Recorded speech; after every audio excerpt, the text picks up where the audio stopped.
Hello and welcome to the Microhousing Ideas Competition 2013. We are Team 65 and this is our entry. The name of our project is called Cargo. Before we tell you about the design, let us tell you about some of the ideas from the competition brief. Some specific things they wanted were they wanted this to be the entrance to taxi. They wanted it to be affordable and modular in design so it could be easily replicated. And they wanted it to all relate back to the natural ecologies of the river and things like that. For the competition program, they needed 8 different units with a maximum square footage of 375 apiece, which is pretty small. And they wanted them all to be ADA accessible, and they also included some things like parking for smart cars and bicycles. Here's the site, and the site here was actually pretty steep, kind of difficult. It was just 50 feet deep by 40 feet wide on the riverbanks in between the road and the river with a 32% degree slope. You can kind of see the drawings there. And the site was located in the Rhino District, which is a new up-and-coming area of Denver. That's an old industrial area that's been being rebuilt into kind of a more trendy apartment area and a different mixed-use area as well. So we went to the site, and here's some of the things that we first noticed that we pulled away. First was we thought there should be a bridge instantly, and it was almost this area was calling for it because of this walkway out. And because of all the bicycling traffic, because of the pedestrians and the access to taxi, we thought this would be the right time for a bridge. And then here's a community area that was already existing where that building would be. We noticed that the walkways along Rigsby were kind of unsafe, and they had very tall fences, barbed wire fences. The vehicular traffic was really close to you, and the sidewalks were pretty skinny. So we wanted to try to enhance that with our design for our site. We like the reuse of the different materials that taxi used throughout the entire development. And here's a different entranceway that was colorful, and we kind of liked the different ideas here, and we wanted to build on that. So we did some investigation into the site. Here's just some things that we looked into the floodplain circulations and decided how those would affect our design. And there's also a continuing idea, a concept for the forms. The idea was that this area is a weird mixture of nature and machine. And there's kind of this awkward balance that symbiotically comes together. You'll notice things like birds and animals at one point, and then you'll hear a semi-truck or RTD bus go whizzing by.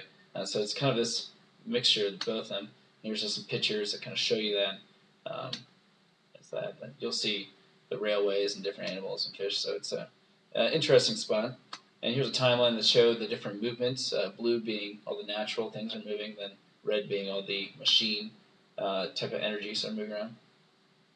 And we also did a study to make this a little different into the different sleeping and private areas that you do. You need in an apartment building.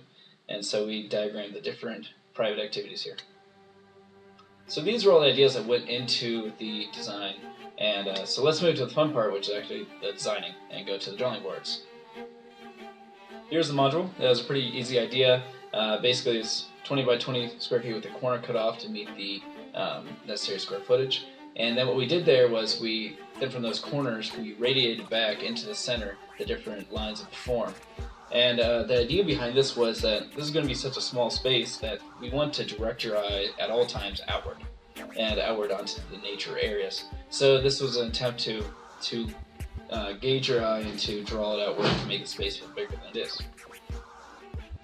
We also studied Corbusier with how he stacked his different units for this unité habitation. And so we tried to apply what we learned there, and we thought that by stacking the different modules by 60-degree turns, we could then make the private areas or sleeping areas even more privatized because they have no direct contact with anyone else. And so that's always a apartment that I've had in small buildings is you always hear your neighbors. So this is kind of our idea to eliminate that from the sleeping areas. And here's the idea of the stacking logic for that. Also, another thing that makes these small units successful is the integration of the public amenities. So we started to develop ideas for maybe having gardening space or workout space or laundry, things like that, and kind of integrate them into the forms of the building themselves. And we tied this back to the idea that this could then work into that machine and nature concept. So the private areas were more natural because of that radial orientation, and then the machine areas were the public areas, which were more linear and angular, linear and lots of angles, and kind of bring that all together, those two forms together. Let's talk about the skin for a minute. We have the color palette here. We used this idea earlier, and we kind of used this idea as a key for our building. And so we had the orange breaks and forms, the green was the structure, magenta was circulation, and yellow was entrance. And we used this as kind of our color palette for our structure. And we also thought of a banded skin system. How can we tie all these forms together? And we wanted to use corrugated sheet metal because that's prolifically used all over the Rhino district. And then here's a synthesis model. That's kind of the development of the corrugated sheet metal with the different forms all coming together.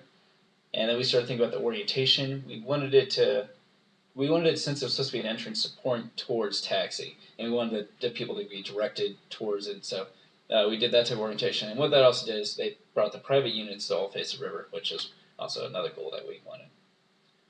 So let's talk about the module, how that got changed up. So you can see here how the sleeping area was given the hierarchy. So it's most private, it was put in the center, which is kind of the opposite of the normal thing you do for apartments. But we think it worked out here because that could connect to the private balcony. And then what it did is it nested it within the other programs, which is relaxing and eating, and we have different spaces for each. And what we did with the storage was to make this a more conventional rectilinear space, was to kind of, with the storage, cut the corners off and then make different storage areas. And you see it here in the perspective how one could be like your pantry, and one could be all your clothes or DVD collection or your soaps, depending on what room it's in. And here's the floor plans. Let's work our way up. On the bottom floor, there'd be a pool. We thought that you can come from the boat ramp here, you put your kayak in there, and then you can enjoy the pool, and you can enjoy this all year round. Unfortunately, you can't really swim in the Platte River at all times because it's not always the cleanest, but so we offer this you can do this on the bottom floor. And then we're working our way up. Here's the third floor. This is the lobby, and this is where you come in and go to the elevator, and one of the units is here, and the mail is here as well. You see where the bike storage is and the kayak.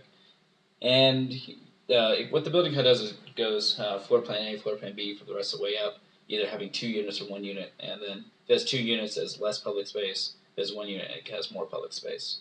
And so and there's 2 units, they actually share a balcony, which you can see there. And then here is the top plan looking down on the entire cargo building. You can start to see the access to the river there on the right. Let's move to the elevations. You can start to see how the different forms that come together to finalize into design, how the colors came in, how the banded sheet metal, and how everything's kind of making it into one cohesive building.